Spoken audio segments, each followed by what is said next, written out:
This week, our basement hero is the editor and writer from Lesser Known Comics, Mark Bernal.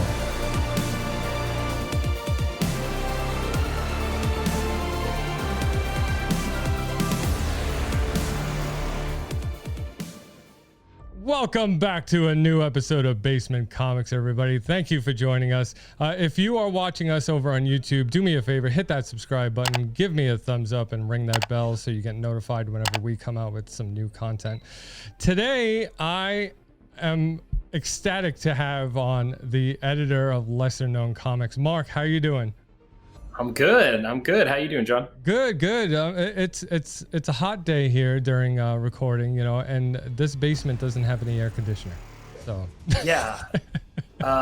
This room gets hot. This room gets hot too. So I'll have good pit stains by the end of this. Nice. Me too. Yeah. So how you doing? How's business? How's it going? It's been hectic. You know, I joke around. I tell people a lot, and this is true.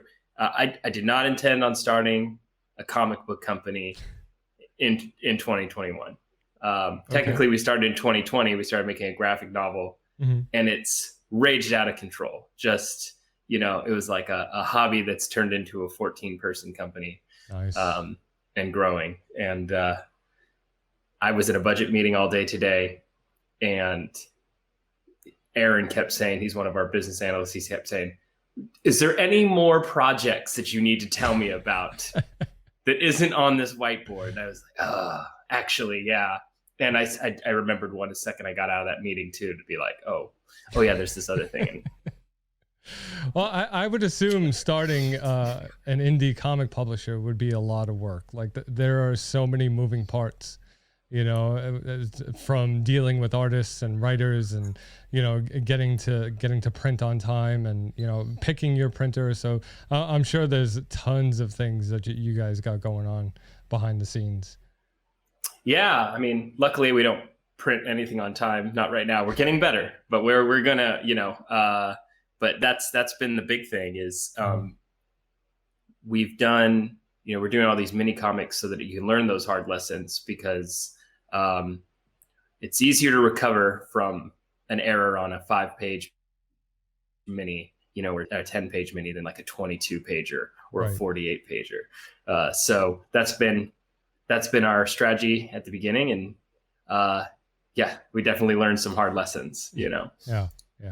But before we start talking business about LKC, tell me a little bit about your background in comics. You know, like what have you been your inspirations, and what are some of your favorites? Big X-Men guy. Yeah. So it was Saturday morning cartoons like a lot of people. Right. And just like, well, what is this? And I was a big soccer player growing up, like, you know. And that was the thing that I was just like, I don't care about soccer anymore. Like it's cutting into finding out what's happening with Magneto and Apocalypse and Sabretooth and Mystique. Like, you know, there's real problems that I need to be tracking right now, not putting on my shin guards and going to a game. Hey man, that X-Men animated series back in the 90s was awesome. You know, like I loved it. Yeah. And, you know, like everybody else, you know, that you know got introduced to comics that way. That was, you know, now you're bugging your mom, you know, hey, can we go to the comic book store? Can we come to the comic book store? Right.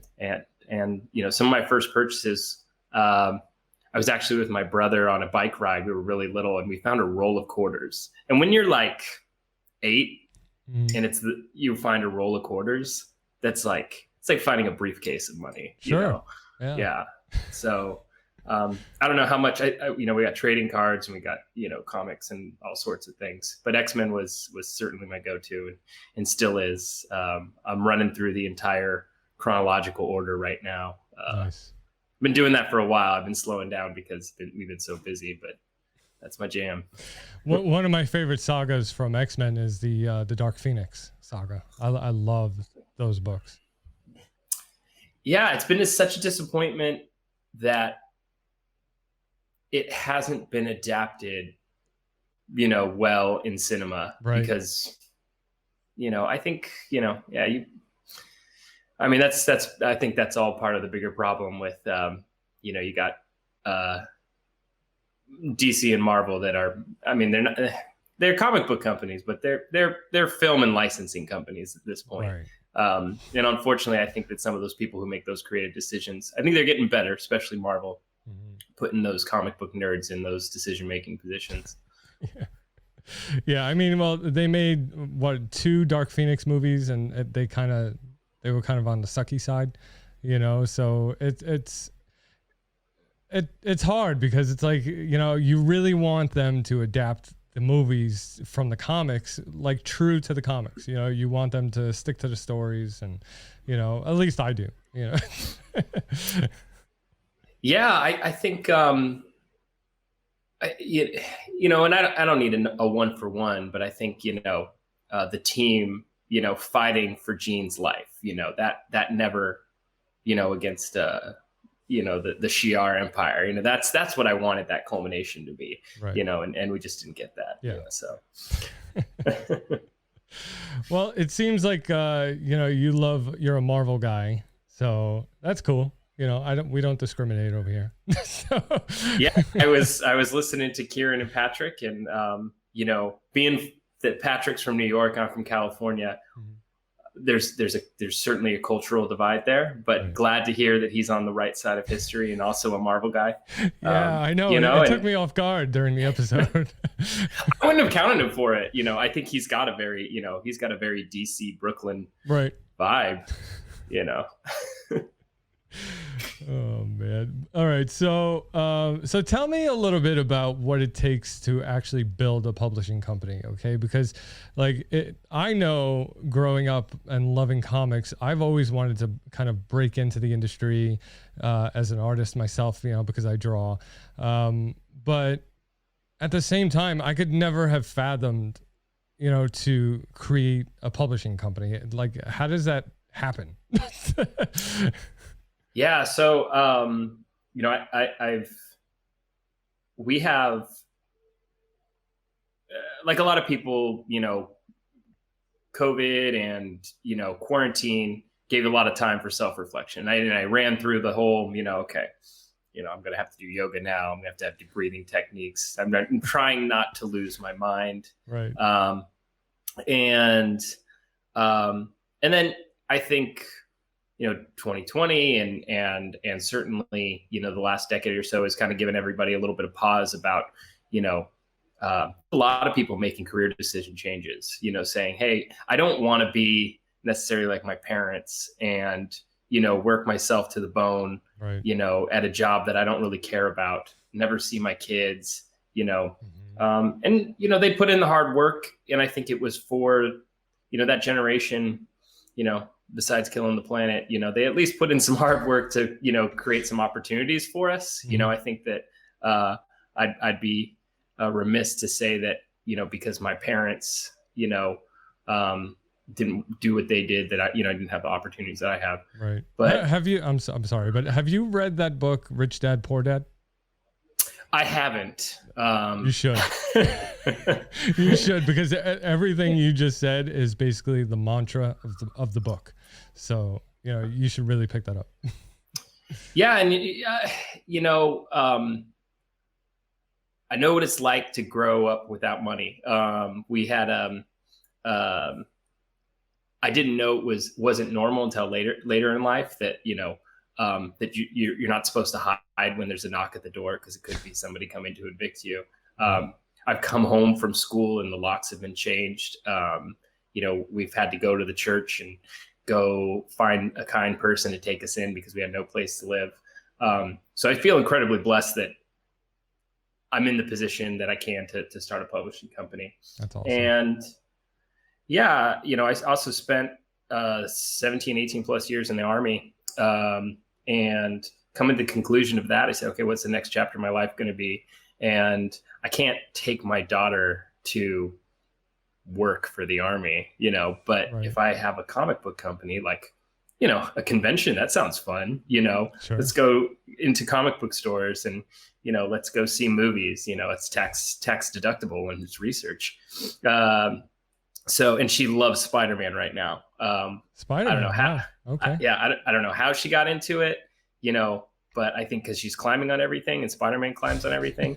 But yeah, so it initially started with, okay, Mark, let's expend some creativity or creative energy. So let's make a graphic novel. And Katie Drinkwine, one of our first illustrators, she talked me out of that idea. She said, Mark, that's terrible. You're going to do an awful job if you've never made a comic book before, if you try to make a graphic novel. Oh, no. So we start getting the business of making these minis, so we get kind of reps and sets of like, how to go through this process. And I think certainly my scripts have gotten better. And then also just I'm learning with each of our illustrators what, how to write to their strengths. And but in that process, Katie had expressed to me what it's like for artists out there, constantly under deadlines, getting kind of, treated poorly. She's a big gamer. She looked at, her dream growing up was to go work for, like a, Blizzard or something, and then you hear those stories and you're like, oh gosh, like if that's the the goal, like I don't want to get there. So, the artist made a mission, we worked together because I was reading, 7 Habits of Highly Effective People. And it's like, hey, if you're going to take an endeavor, make a mission statement with everyone involved. So the artists and I collectively made a mission statement, and they had things in there like, you should never, have to put family, behind work, family should always be first, so Patrick says his kids are sick or something like that, like, hey, that's all I need to hear. There's no deadlines that are relevant to you right now. We'll work around that kind of stuff. And then even the fun stuff, like Andrea, he didn't come to Tuesday's meeting because he's in Italy, and he was like, I'm taking a motorcycle through the mountains. And I was like, God, I wish I was taking a motorcycle through the mountains. Yeah. Wow. That is much more important than this meeting. You go, you have fun. Yeah. Yeah. So, and yeah, so I think come the end of, the year, we'll probably re-look because at the mission statement, because we have new people on board, and kind of adjust it. And, but I think once they had ownership of it, and once I felt like I was doing something to create a space for artists, then the publishing part, it's a byproduct. Okay. I'm trying to, create a cool space for artists, and artists want to publish their work. So I guess I have to learn a thing about publishing, comic books. So, so since then I've just been working with professional comic book makers, and it's a pretty good time. That's pretty awesome. I mean, you so you don't hold your artists or your writers to deadlines? No. What we do is we do like a batch system where we say, okay, we're going to try and release a bunch of stuff on these dates. Okay. If you want the title that you're working on in that batch, you're going to have to get it in before this time. But if they miss that deadline, we just throw it in the next batch. And the batches are every other month. So that's great. They're pushing themselves harder than I necessarily would. Like, I'm going to get it in for this batch. And I'm like, don't kill yourself. Yeah. No, because I know, unless you're a seasoned artist or a seasoned, illustrator for comic books, you're not that quick to the point where you can rip out like a 22, 24 page book every month, so it gets kind of hard meeting those deadlines. And it's great that you guys are so flexible with that, so it's just, it seems like you guys really are for the artists, and you're basically just helping and supporting them get their work out there. And I think that's great. But, so what's your take on the independent scene right now? Because there are a couple of independent publishers that are out there, and it's funny because I was literally this morning, I was watching Jim Lee do his live show drawing, and he said something that was interesting. He said the comics industry is so small that basically everybody knows each other, and I was wondering if you think that that's true. I'm certainly surprised by, we had an artist reach out to us and said, oh, I'm interested in doing a mini comic with you guys. And yeah, I was blown away by his artwork. And he was like, yeah, I'm a really big fan of, and he was a really big fan of Katie. And I was like, that it's so cool, that to me it feels like it's, he's been following her on Instagram, and I was like, oh, like Yeah. it's weird, and I think some of the artists are kind of getting a little flattered by the fact that like we have artists that are doing variant covers, guy from New Jersey, Christian John Brunner, he just did one for Condry. It's just, you're like, oh, someone cares enough about, so, and then I look at some of the other variants that they do, and they've done them for somebody I'm following. And it's a pretty close knit. And especially with social media, it gives you that like breakdown as well of like, this person you're following is also following X, Y, and Z people. Right. So I do think it's bigger than we think. I think one of the problems with the indie community is that I think it's about where the same place is where the music industry was at the early 2000s. Okay. And so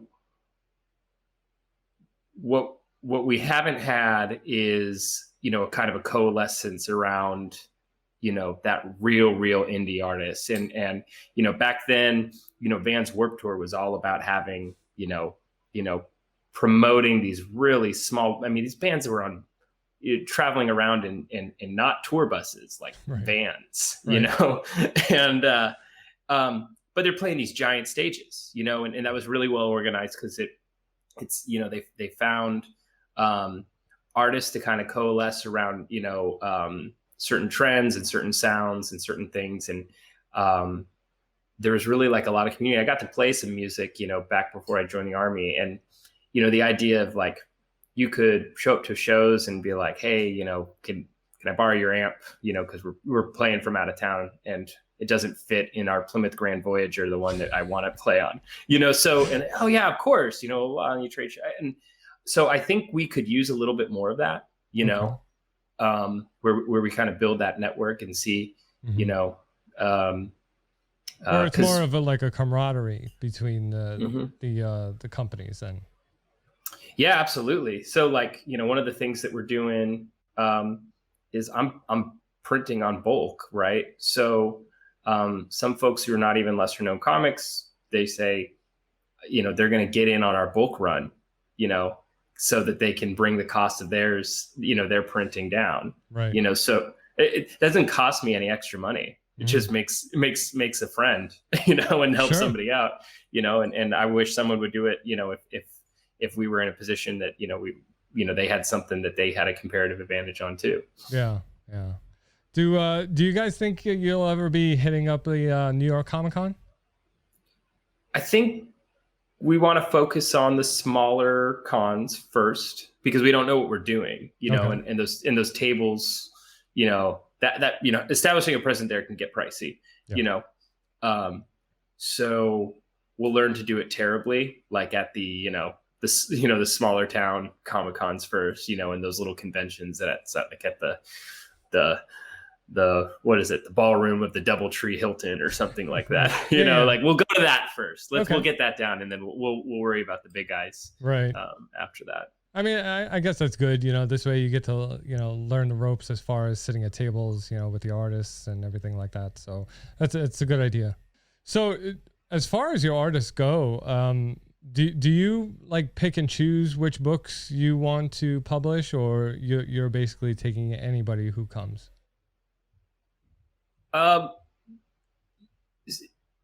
There certainly are, some folks that I don't think that their artistic chops are ready there to put a comic. That's always a difficult conversation to have, right? Because you don't want to crush anybody's dreams, Sure. And they say, hey. And then conversely, you see somebody's art and you're just like, how come you only have like 162 followers, or something like that, Yeah. And they say, oh, I don't want to share it. And I was like, this is some of the best art I've seen, Mhm. and well, I haven't done sequential art before. So a lot of these conversations go, try a mini with us because you know, 22 pages, that's a lot to bite off, you know, if you've never done sequential art before. But Sure. 5 pages, like, you know, we can work on that, because if we have to do a rewrite on a 5 pager, you know, Yeah. so that's a lot that's how we try out a lot of our artists. Those end up being free. We put them on the website, you know, and then we kind of move on from there. Andrea, he started with a 5-pager, then a 7-pager. I think he's on to 11 pages now. So once they kind of feel like they're hitting their, you know, stride, they're getting faster, they're drawing the characters faster, Right. you know, then they get, you know, they're able to expand naturally. And especially with no deadlines, you know, depending on, because a lot of artists, right, we have folks who, that's all they do, right? They're freelance, and, you know, so they're either taking commissions, or they're working on their own work, or they're working on something, you know, you're doing together. But some of them are, you know, they're getting off a shift, you know, like we got one that, yeah, he's got some crazy shift that starts at like 5 a.m. and ends at 11 a.m., Wow. you know, and then he's kind of like, has a few hours to work on art before he, like, you know, has to get back into some sort of like rhythm for sleep, you know, so that he keeps his sanity. So, you know, things like that, you know, we try and remain flexible.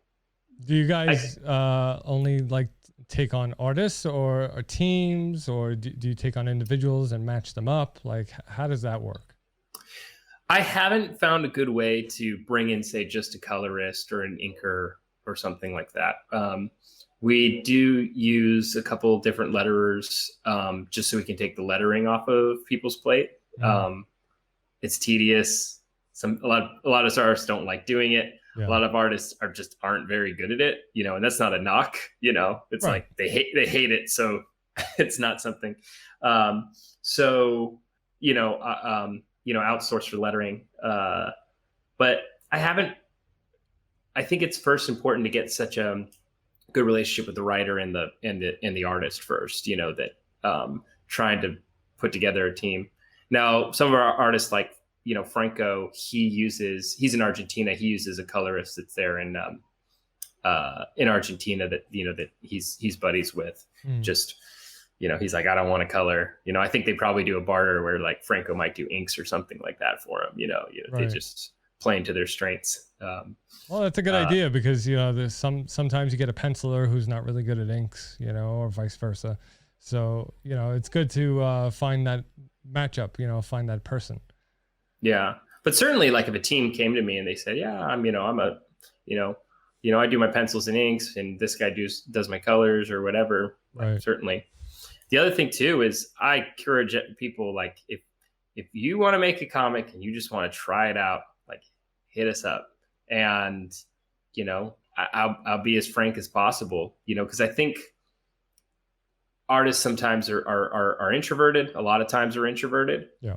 That email is hard to send, you know, and just be honest. I feel uncomfortable writing this email, but I want to make more comics. Cool. Right. I'll work with you, you know? Yeah. And a lot of people also, you know, just, you know, think that, you know, maybe their work's not as good as it is, you know? You know, we'll at least, you know, at least tell you what, you know, you have to work on, you know, before we can start. Right. So not only are you the founder of Lesser Known Comics, but you're also a writer of a bunch of the books. So why don't you talk a little bit about your writing process? How do you sit down and think up these stories?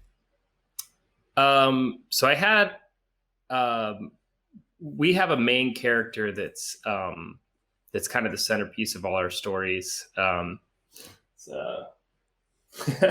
It's hard with the mirror. So we got, so Danny, she's perpetually in her like late 20s. She's like a witch. She's that's the one in this one, right? That's the one in that one. Yeah. And she is a woman for all ages, because she's been around since the 1850s, and she's perpetually been in her 20s, and she's lived all these crazy lives. So you know, she's almost like our Wolverine, right? Where Wolverine's done all these things. Right. So bringing an artist in to draw her in a different way, it's really natural. You know, Charlie drew in black, white, and hot pink. You know, Abel draws her very differently than how Andrea draws her. And I don't. I initially had a story about a guy that was like almost like semi autobiographical. His name is Chris. Christopher's my middle name, and I was like, okay, we have this story about him, and he comes across this witch while he's on this psychedelic mushroom trip. And as I was writing out that story, like I was much more interested in like, where's this witch? How did she get into the business of appearing in people's psychedelic trips? Like how, way more questions. And this Chris character was just super boring. And I was like, okay, we'll just flip it. And now he's her sidekick. She's going on this adventure, and she's kind of got this hapless, guy that's roughly based on me. That's just kind of, in hence LKC1, we just did an airport scene because I wanted to see if I could write a script that took place all in one location, but still could build suspense. Mm-hmm. So, we got the thing is, okay, she hid something in his luggage, Right. I love that part. They're going through security. I loved it. Yeah. Yeah. And, is she just messing with him to make him sweat, and that kind of gives them a chance to build some, their character interaction, oh, you always do this. Okay. This is just like the time in South Korea, or whatever. And it's like, oh, what happened in South, so, get to write those things. And I think we naturally get to dovetail into, their history together. Mm-hmm.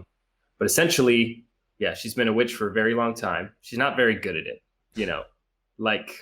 like most of us. If you had magic powers, would you really master it? Or would you kind of just like do the things that were lucrative, maybe not read fine print on all your spells, maybe make some short-sighted decisions? You're going to live forever anyway. You kind of have to pass through it, So in the process of being a reckless practitioner of the occult, she's made some enemies, she's made some mistakes that'll come back and bite her in the ass. And her hapless sidekick will just be, from the reader's perspective, being like, who did you piss off here? And why is this monster coming to kill us now? Or, so that's been the stories. We've been releasing them as lesser known comics number 1, 2, 3, and we'll get up to, I think, like 11 or 12 by the end of the year, maybe 13, hopefully getting to 13. So we have like Halloween, 13. There you go. But the characters in those, they'll have their own spinoff, titles, come 2022, and we'll do the full lengths then. And then we'll leave those lesser known comics titles as kind of like our annual event. So something will happen in those, and the other titles will have to deal with some fallout of that big event that happened. Right. So I like the so you have the rest of the series already planned out. Yes, but I haven't gotten to the story arcs that I thought I would. I've had a lot more fun with certain story arcs than I thought. Mm-hmm. And I've scrapped a whole lot of stuff just because I was like, once you put the illustrators in the driver's seat for certain things, mm-hmm. Then a lot changes, we got Charlie Ragnarok. She started with us, and she's also a writer. She's a far better writer than I am. Don't tell her I said that, though. Well, she might watch. She's into vampires. I never was planning to put vampires in the story. Mm-hmm. I've never been a fan of vampires, but the way she writes vampires, I was like, oh, okay, all right, that's pretty cool. I guess we'll have some vampires in there. And then, we nerd out over like what's some fun things that Danny could do with vampires, So, the illustrators are certainly taking it in directions that I didn't anticipate. I'm trying to adopt a little bit of the Marvel method of I leave them free space to say, here's the first panel of this action scene. Here's the last panel of this action scene. How we get from point A to point B, you can leave that up for creative, interpretation. And they've done some pretty interesting things that I never thought of. And that's pretty awesome because, I spoke about this in the last episode where, it's like you get a script for a book as an artist, and every panel is basically written out. Every panel is written out saying, okay, this is here, and I know that there are a bunch of writers now who are just really just writing it out not really telling the artist what's in each panel and letting the artist free, and giving them basically permission to do whatever they want to do, and that's the book. And I think that's a great sense of freedom for the artist at the same time, because it lets them put their own creative mark on the book.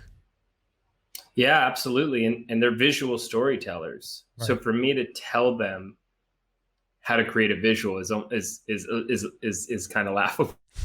Right. You know, I try and set scenes and scenarios, you know, oh, we're going to put this person and this person together because the dialogue's going to be good. Right. You know, or there's going to be tension, but letting them illustrate what that tension looks like, and the smirks and the whatever. And Franco's really good at it. He puts, you know, he writes dialogue in there that I didn't put in there, you know, just because he was like, I feel like this guy would say, you know, ah, shit, you know, or something, right. you know? Yeah.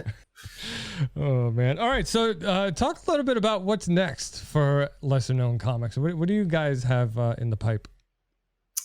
We have a lot. So actually I got the list over there. So we have 6 illustrators that are working on titles that I've written. Then we have Kieran, who's working on the stuff that Patrick's doing for Condry. Mm-hmm.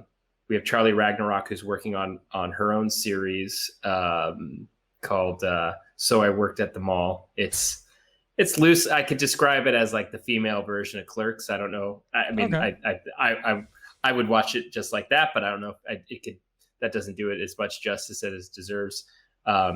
She's a very funny writer, and we lose a lot of productivity in the company, like bullshitting ideas back and forth to each other.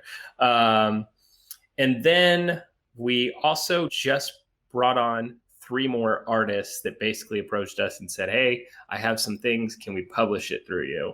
That was hard. That was, you know, the art was amazing. So, okay. Yeah, sure. So I don't know what July will look like. We'll at least have 4 titles, mm-hmm. But we could have a lot more. So Instagram is always the best way to follow that. But we'll release a bunch of digitals mid-July, and then because right now we're working on fulfilling our last Kickstarter, and then we'll launch a Kickstarter to essentially fund the printing of the digital, the physical versions of those digital comics that we release in July. So there's at least 4 of them. And, you know, we're going to keep on that pattern. The next big batch will be our Halloween batch. I think Patrick talked on last show about their Halloween issue, just because Halloween and horror and comics are a very good mix. Sure. So come October, once we release those final minis, so those are all those minis I had talked about. Then we're going to take a look at the 2022 schedule and say, okay, each artist, you know, what story arcs are you going to take? How many full-length comics are we going to do? Are they going to be quarterly, once a year, this, that, you know, a combination of it. And then we'll set that calendar for 2022. Awesome. Very awesome. Wow, you guys have a lot of stuff going on. That's so great. I'm very happy for you, because I love the fact that, you know, again, you guys are independent and you care about the artists, you know, and that's big for me because I'm an artist. But yeah, you know, you're a very good artist too. Yeah. Thank you. But you know, it's just you guys got a lot going on. I wish you guys lots of luck. Oh, I was just going to say, the one thing I did leave off is we did create a template for Free Comic Book Day. Awesome. Free Comic Book Day essentially got moved to August 14th. And we're planning to send a bunch of stuff out to some comic book stores. And we made a template cover, and we've pushed that out to a lot of artists, just made it freely available. And they've been sending us back like fan art and, you know, or just some cool art of their own or whatever they want, whatever's in their best interest to promote.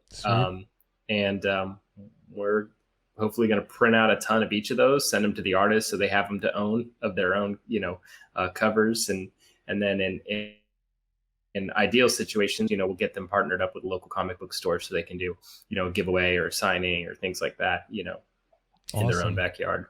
Awesome. Wow. It's exciting. It is. It is. It is. It is. It's a lot. And my wife is due, our second child is due August 12th. Free comic book day is August 14th. Oh, so, man. Well, first of all, congratulations. Congratulations. Thank you. But yeah, so we'll see. We'll see how that works out. I'll probably rely on people like Patrick, who's, born to be a hype man. That dude knows how to do his, and they'll have to quarterback a lot of that madness. Right. But all right, well, let's get into the segment I love to call the segment of Truth and Justice.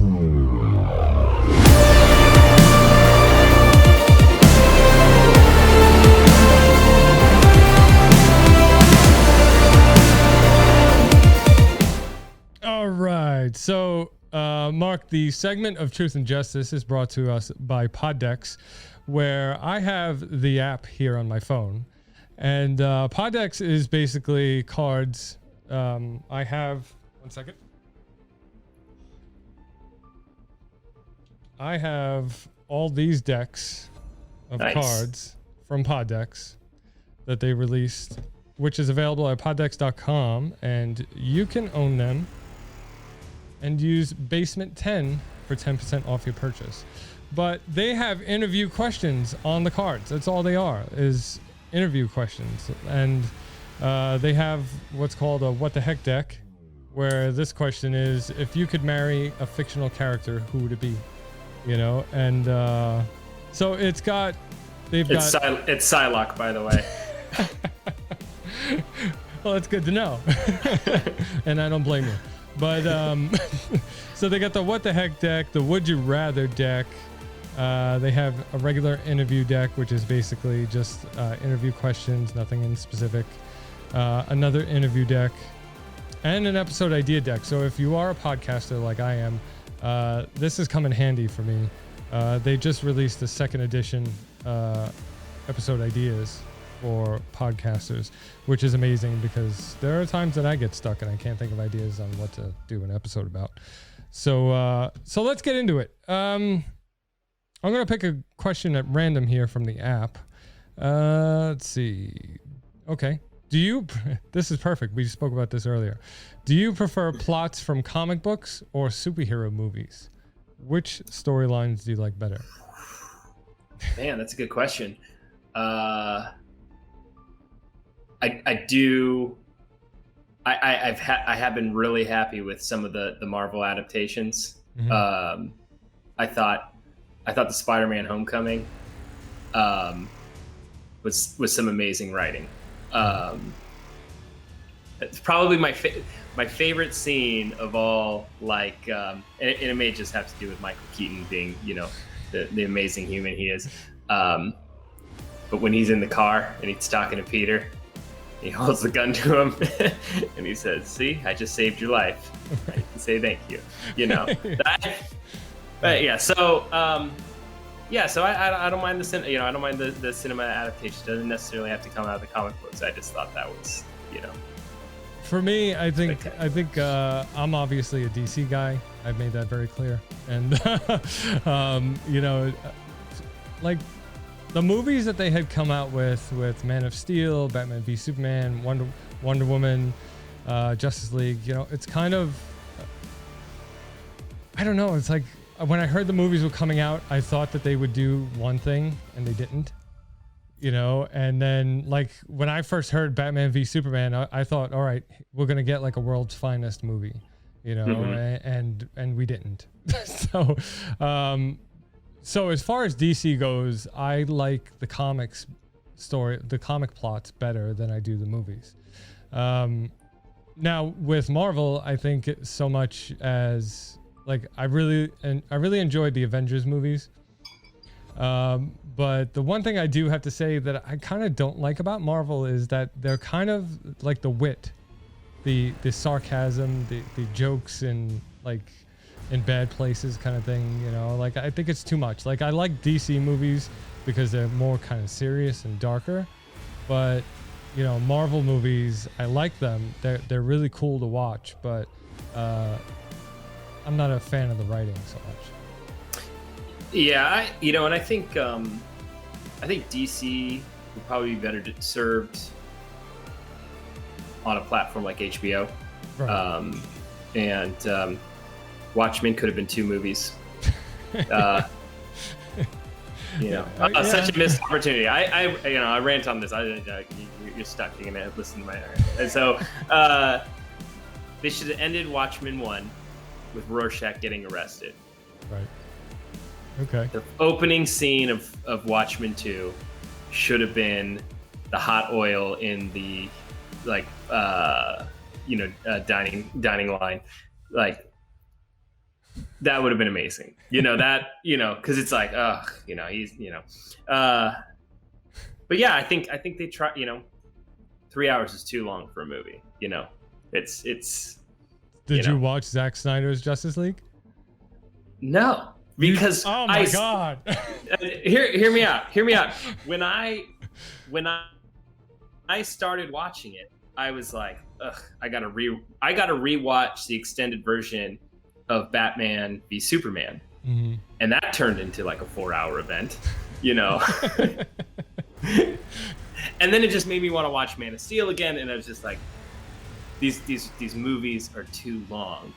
But if it was a show that was on HBO or Netflix, I could and it's a barrier to entry for me because as having a toddler, when am I going to find 4 hours? When am I going to find 4 hours in my life? And I know I got to watch it, but well, one thing DC is killing it at is the animated movies. Like the animations are awesome. The movies that they do, I think somehow they're better than the actual movies. But so maybe put that on for your toddler. Put on like New Frontier. Yeah. Yeah, I'm excited. She's about at the age we can watch the. She's got the attention span for the 1967 Spider-Man, but she can't do the the 90s animated. So we'll see. Yeah. When she gets a little bit older, it'll hold her. Are you kidding, man? It's like my daughter is gonna be 3 in October, and we have the action figures of Batman and Superman. They're big. They're like 12-inch action figures. They're the big ones. And like I'm always trying to put Superman in her hand, trying to like make Superman like her favorite. She's always picking up the Batman, and I'm like, what the hell? And today my wife was watching the episode I dropped on Monday, and she's seen Superman on TV, and then Batman in the intro for the show, and she got all excited. She's like, "Mommy, look, Superman!" And then I came on TV, and then she's like, "Oh, it's just Daddy." I'm trying to put of children. Yeah. I'm trying to put Superman in her life, and she just keeps picking up Batman, and I just no. All right. I understood Dr. Manhattan more than I understood Superman. Right. And I quote Dr. Manhattan. I can't remember the exact line, but I tire of these, people and their whatever, I gotta remember that line. So I'm not omnipotent being, or it'd be hard not to just try and destroy everybody. So you'd be the villain. Absolutely. I totally understood Omni-Man. I was like, I hear you, man. Yeah. This must be like being in an ant farm for you. Right. Oh, man. All right, let's do another question. Let's see.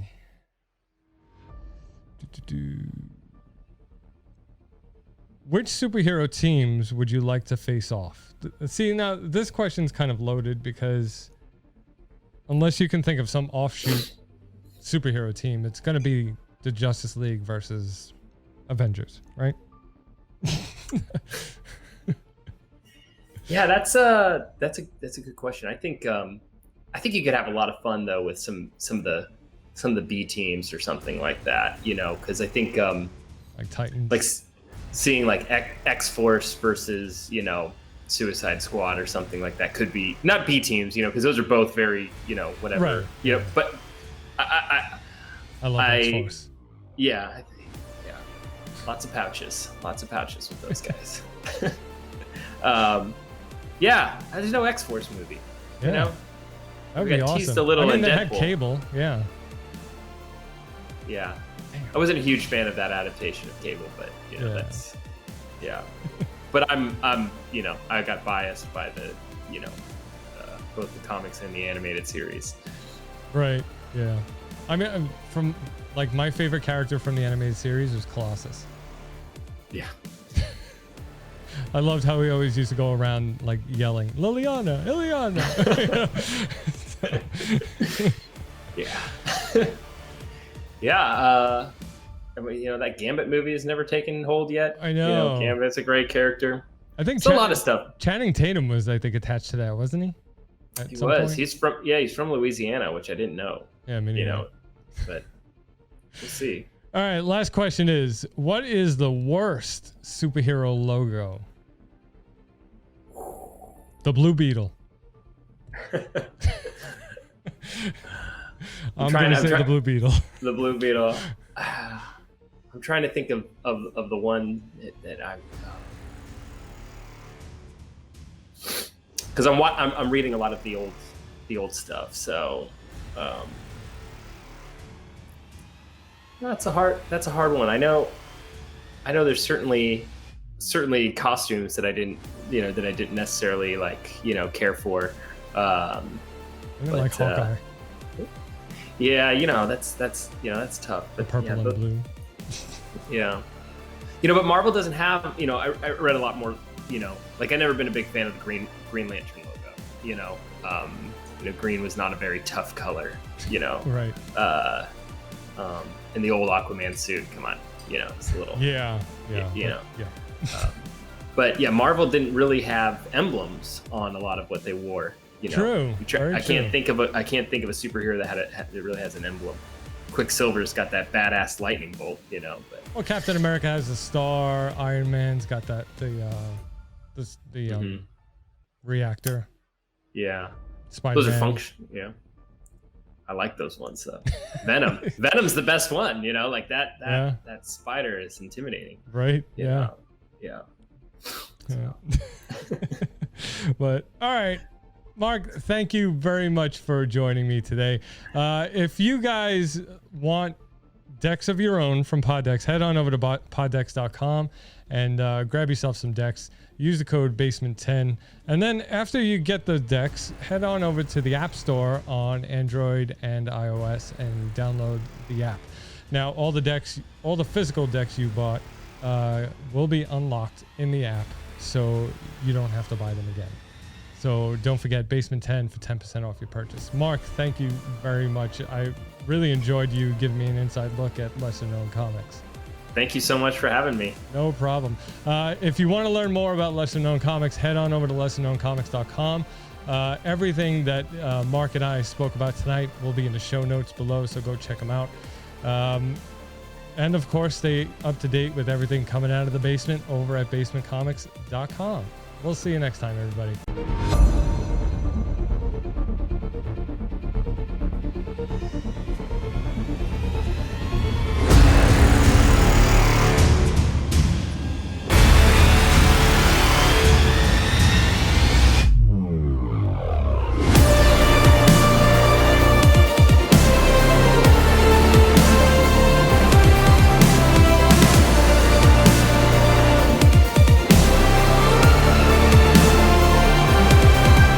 This week, our basement hero is the editor and writer from Lesser Known Comics, Mark Bernal.